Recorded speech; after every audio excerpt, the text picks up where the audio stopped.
بسم الله الرحمن الرحيم. ويل للمطففين الذين إذا اكتالوا على الناس يستوفون وإذا كالوهم أو وزنوهم يخسرون. ألا يظن أولئك أنهم مبعوثون ليوم عظيم يوم يقوم الناس لرب العالمين. كلا إن كتاب الفجار لفي سجين وما أدراك ما سجين كتاب مرقوم. ويل يومئذ للمكذبين الذين يكذبون بيوم الدين وما يكذب به إلا كل معتد أثيم. إذا تتلى عليه آياتنا قال أساطير الأولين. كلا بل ران على قلوبهم ما كانوا يكسبون.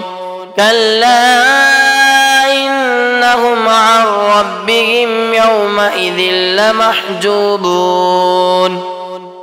ثم إنهم لصال الجحيم. ثم يقال هذا الذي كنتم به تكذبون.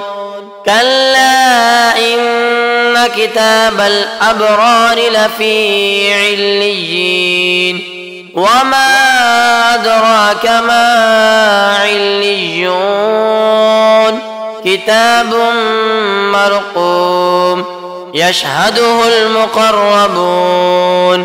إن الأبرار لفي نعيم على الأرائك ينظرون تعرف في وجوههم نضرة النعيم يسقون من رحيق مختوم ختامه مسك وفي ذلك فليتنافس المتنافسون.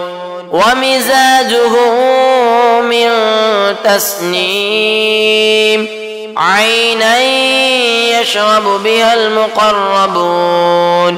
إن الذين أجرموا كانوا من الذين آمنوا يضحكون وإذا مروا بهم يتغامزون. وإذا انقلبوا إلى أهلهم انقلبوا فكهين. وإذا رأوهم قالوا إن هؤلاء لضالون. وما أرسلوا عليهم حافظين. فاليوم الذين آمنوا من الكفار يضحكون على الأرائك ينظرون هل ثوب الكفار ما كانوا يفعلون.